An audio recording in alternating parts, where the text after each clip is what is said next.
I learned some unpopular class history about Ronald Reagan this week. Apparently, part of why we have so few labor unions is because of a law he enforced for federal employees a while ago.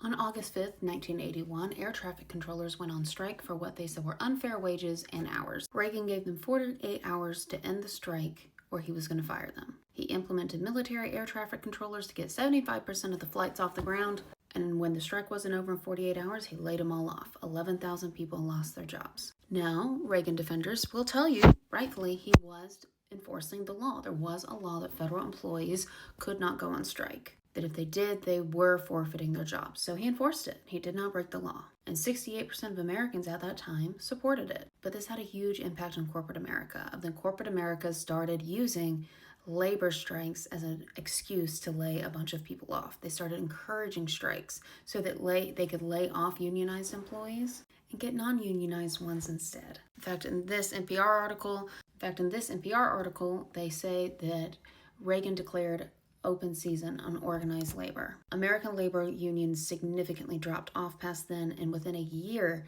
this was taught in Wharton Business School as an example of how to get rid of unions. Historians have looked at this as a point of class tension, as a point where the working class lost their organizing power. Workers participating in strikes went down by 1/60th between 1981 and 2002. Intentionally or not, Reagan didn't just fire air traffic controllers, he rewrote the playbook on class tensions at work. I researched the unwritten rules of work for people from working class backgrounds and the differences they experience as they move up in class, and I'm sure those existed well before this. But an impact of when you don't understand the unwritten rules of work is being bullied and discriminated against.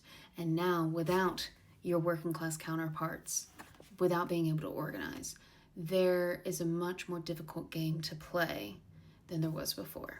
I'd actually never heard of this. Did you already know about this? Check out my playlist on unpopular class history and let me know what I should look into next. Also, I just have to say, see my videos from January of this year about how federal government layoffs are going to impact the private sector and see how that's going. What we allow for one group, what happens to one group, becomes the blueprint of the behavior we accept elsewhere. What happens federally still impacts private sector.